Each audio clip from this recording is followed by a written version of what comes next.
think that needs to be changed or improved in education? Well, let's let him talk about the county system. Okay. I'm always talking about schools.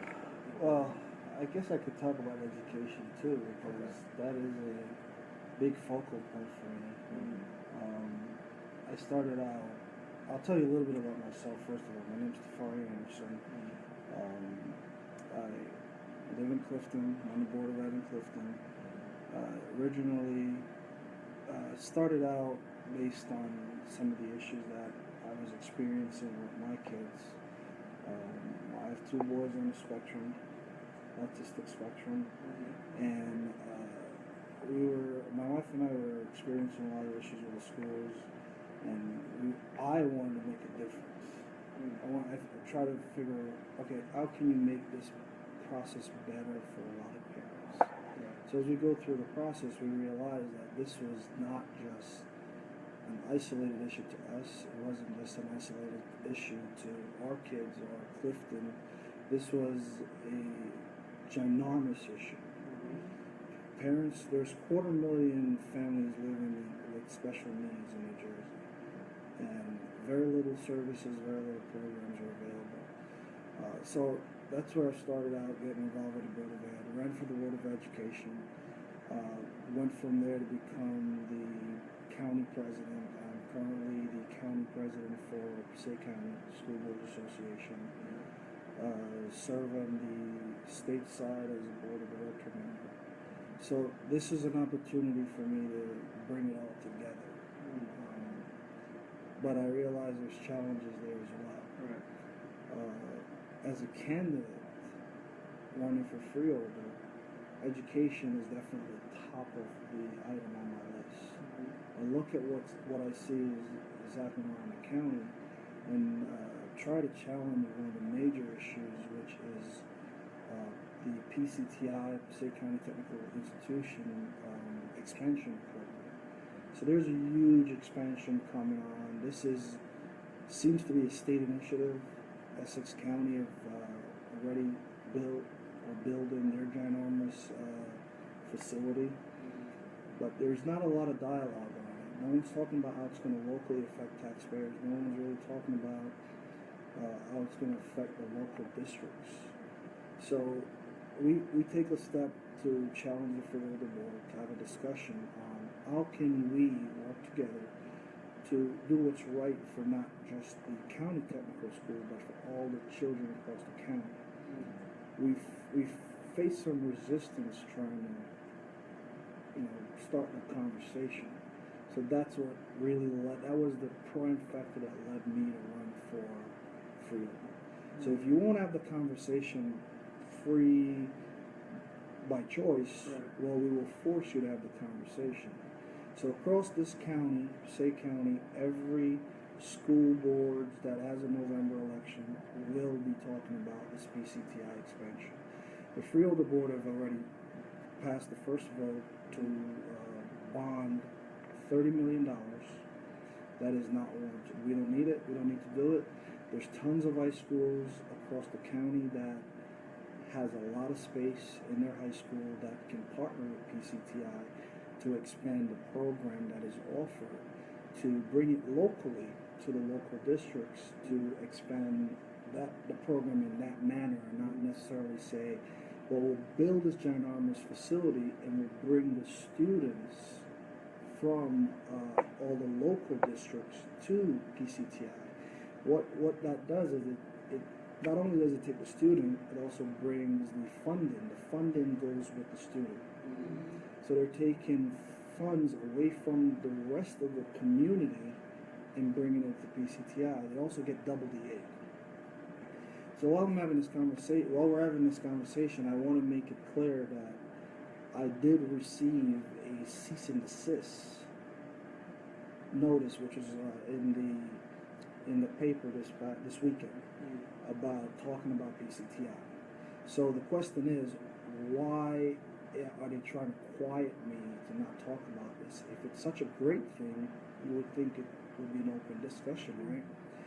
So there's a lot of work to be done. I'm going to allow you to, interact and talk and ask questions, but there's a lot of work to be done, not enough being done to include everyone that needs to be a part of the conversation. There's no dialogue on how it affects the local districts. There's the enrollment process at PCTI is a selective one, not an open enrollment. So most kids apply and they don't get in, not necessarily because they're not a great student, because their grade may at that moment in time not be up to par for what they would like to see. So there's a lot of work to be done, and I'm trying to play my role, play my part in that process. I have two questions. Sure. Where are you finding the most resistance? Who is that resistance coming from? The resistance coming from the Freeholder Board, for starters, which is a all Democrat controlled Freeholder Board. There is no oversight. There is no democracy in the process, if you would. So that's where the resistance comes from. So the Freeholder Board is the legislative arm of the county. Everything that happens in the county, wherever their oversight expands, it's under their reach to resolve those issues. PCTI falls under the watch of the Freeholder Board. They have the responsibility to correct any issues that are brought to their attention. Instead of having a dialogue, they said, "Oh no, we're doing what we can, and we're going to continue to do that," which really bothers me. Okay, and the second question is, you said it's not open enrollment for this. So the children coming in, are they coming from other districts? Okay, so the way it works, so PCTI, or Passaic County Technical Institution, is the county technical school. Mm-hmm. The county technical school is supposed to be a buffer between the local schools to provide the technical education for the students of Passaic County, not compete with the local schools. Okay. And the open enrollment piece is that if there's 100 students and 100 students and there are 50 slots, the first 50 of those students are what's supposed to get in, and that's not what's happening.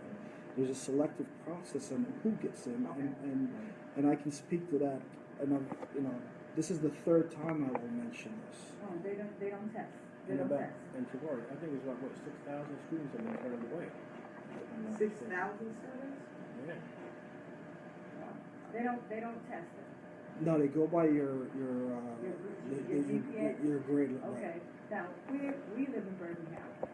We have Bergen County Technical Schools in Hackensack. That's the main campus. Right.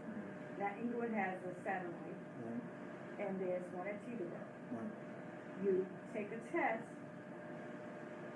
go to Hackensack.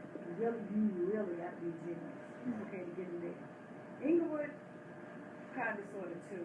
Teterboro is more so the trade of cooking, gardening, and things like that. But if you take county technical school, Right. they should follow the child's GPA, and also, because my son graduated from Teterboro, you have to do an interview. Your grades have to be well. You have to know what you want to do with yourself, Right. and they're not doing that. Well, so here's where I kind of draw the line on it, right? Mhm. It's public education, Right. It's used, it's funded by public funds, that's right? So why should any child have to go through this rigorous process to get in? It should be open enrollment. If a child wants to attend that school Mhm. and the parents fill out the transfer paperwork, Mhm. if there is a slot available, that child should get in. So you got two dilemmas. That which you just mentioned and the lack of services for special needs children. Oh, absolutely. Okay. And that, oh yeah, and that's where I fall in with the local, Right. the Patterson boards, that they cream the crop, take the best of the best, And send them out. and they say, oh, the school district is failing. You're taking all the top students, Right. you know? So when you say you don't have the services for special needs children, the problem is that it's not the lack of bodies or the lack of teachers or the lack of their knowledge to help these children. it's the lack of services for the children? You understand? Well, what yeah, I'm no, saying? I definitely understand your question. Will you speak up? Yeah, You go speak ahead. up. So I've been at this special education topic for well over a decade. And I'll tell you that teachers are provided with the tools, and I know a lot of great teachers. I've seen a lot of teachers in action. They do what they can with the tools that they're given. Right. Okay. Now, part of the issue is so the autistic spectrum is just that, it's a spectrum. So there are students that falls on different, level of the spectrum. So some students are able to be educated within the local district and provided the services within the local district, and some of those students are required to go out of district within lines with the child's IEP or within the federal guidelines. Part of the issue is there's not enough that's being done with the public school systems to develop that. There are tons of models out there that would work. Part of the issue is you have to start early. Right. You have to start early and get the kids the services and that they need in order to be successful. If they get those services early, they'll make a lot more progress. That's true. That's true. We ourselves have a child with special needs, and we've been on him since birth. Mm-hmm. We knew it was going to be some downfall, but then you have some parents that, for lack of a better, they don't know. They don't know.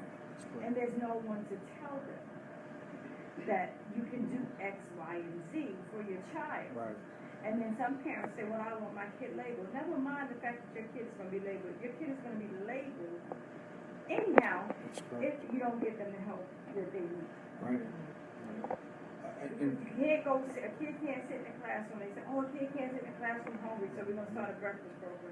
But a kid can't sit in the class, or they can't see, you got to get him some classes. But if he can't sit there and he doesn't know what he's looking at, or he can't retain what they're trying to teach them, then that's a problem. That's correct.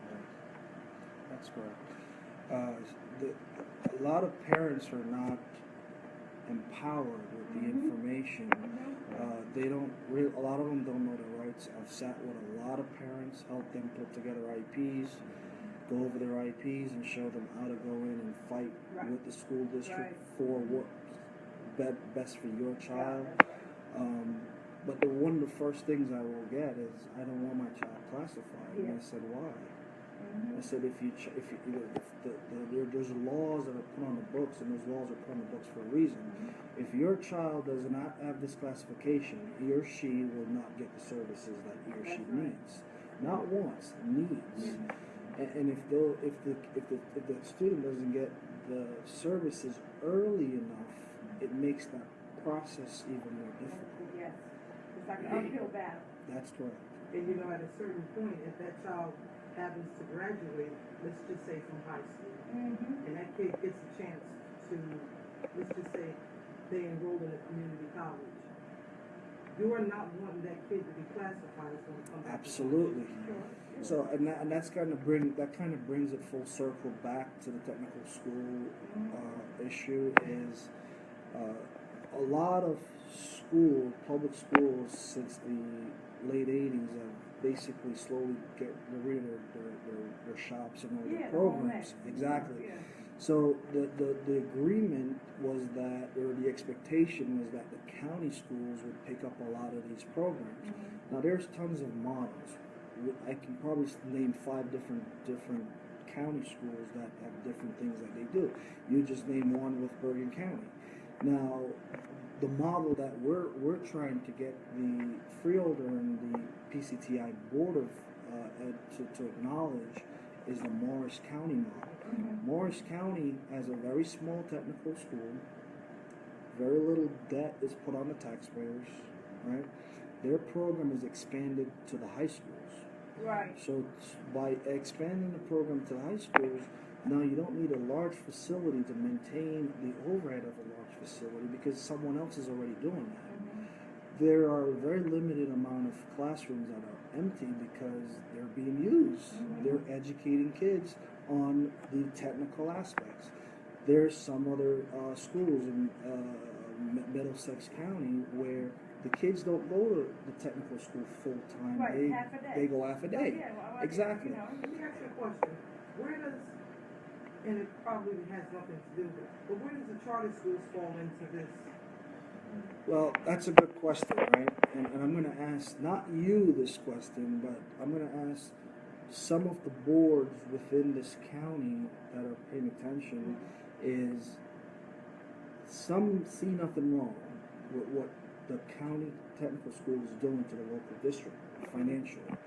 So if you have no problem with what the technical school is doing to the public schools, why is it that you have a problem with what the charter schools are doing to the public schools? Yeah, the charter schools. 'Cause they it's take no their- difference. No, they take their money, the charter school, whatever money that is allotted for your child, Right. they give it to the charter school. Right. And so the charter school can be ran just like a Right. public school, but with different. I worked at a charter school. Different. It's ran like a public school, Right. but not really ran like a public school. Right. They have their own. They own guidelines. They do what the state say do, Right. and that's it. Yeah. I see one of your, if that's for you. Go ahead. Now, my question, because I'm listening to all of this. I think he's looking me up too at the same time. No. I'm just because we got people on Facebook Live, and Right. I'm going back and forth between our Ustream. Okay. We have an anonymous person, 1290, that says I've done it. My son is in college, a college student now. So I don't know if it's male or female. So Okay. I'm just going back and forth. But with me, just sitting here listening, one of my questions is these problems occurring only in the urban areas? Well, Because you said with Morristown, was it Morristown? Marshall, right? Morris County, I'm sorry, has it, but it's small, they have the facilities so they don't have to build another building to house these people. Like Lizzie said, we do have a disabled child. Yes. We do live in an urban area, Right. but they don't tell us all this stuff. Right. Even with having, we just got lucky, I'm going to say, Mhm. and God was in our corner when he was born, that he put the right people Right. and with us. But even going through it and seeing other families go through, their children, it's obvious that they have, Yes. special needs, but they don't know nothing. So really, the question is, I guess it's a two-part question, in the urban area. But when you get in, I think, what is it going to take to put this on the forefront, to let people know that this service is there? Because it's obvious to me that they know it's there as far as with the state, but they're not seeing it. Right. So with you being elected, you would then become part of the quote-unquote state. But if they send you this stuff down saying, we want you to keep your mouth shut, how is that going to... Well, that's a good question, a good point. And I can say that the keep your mouth shut part is what the cease and desist letter was supposed to be. And that is, I won't go into too much detail because I can't, but there are people here locally in our county that are involved with that process of keep your mouth shut. Right, The people that are here that's supposed to be helping the people that elect them to move this county forward, and I keep hearing the same words that elections have consequences. Right. I keep hearing these words that elections have consequences, and I could care less about the consequences because A, they don't control me. right. Okay, they don't give me a job, so they can't take it away from me. That's right. Okay, I'm true to my core, and you know, I've picked up some values from my dad before he passed away, and I always shared the scenario, and I explained to my kids, and I said, listen, if you're wrong, if you do something in school and you're wrong, and you get punished in school, guess what happens? That punishment carries over. You get punished in school, you're getting punished at home. Yep. Okay? Now, if you're wrong, understand what happens. Punishment piece is one thing, but when my kids are right, when they're right, we'll put on Kevlar and we'll go on the battle. That's right. That's And it doesn't matter what's at stake, we're going to go battle. And I've made that clear from the first time I was elected to the school boards in Clifton, and I hold that value true to my core. That doesn't change. So to answer your question, when you say, what will prevent me from doing what I've set out to do, I haven't found that one thing yet that will prevent me. I had a conversation with someone, and this is really like severe, a couple days ago. My name was brought up in a discussion. I can't say who, with whom that was brought up. And I said, well, look, I've just been keeping this conversation real. Here is a problem. How do we fix it? If you're not willing to work with me to fix it or work with us to fix it, then I'll speak. I'll keep speaking. I'll keep speaking to whoever will listen. And if that takes me wearing my bulletproof vest to continue this work, then I'll do that. I think that. But I'm not afraid to continue the work. I think you being here and still speaking has a lot to say. That's right. Absolutely. Even with the letter that you got, the cease and desist. What did you call it? Cease and desist. Cease and desist. In other words, like, shut up. That's exactly right. And you refuse to. I like that. That's right. I can respect that. All right, so here's what we're going to do. We're going to take a short break, and when we come back, we're going to talk about this, looking at the card here, the flyer. We're going to talk about this community policing issue, address the judge, academic, parks and recreation. See what your thoughts on that. Looking forward to it, absolutely. Talking Life right here every Sunday, 3 p.m. to 5 p.m. If you want to call in, talk to Mr. Anderson or our enforcer right here from Patterson, call in 973-460-8931. Once again, that's 973-460-8931. We'll be right back. Yeah, they don't. The parents, they're young parents. Some of these parents are young. They're young, some of them are single parents, Yeah, and they just don't have the time. But you know what?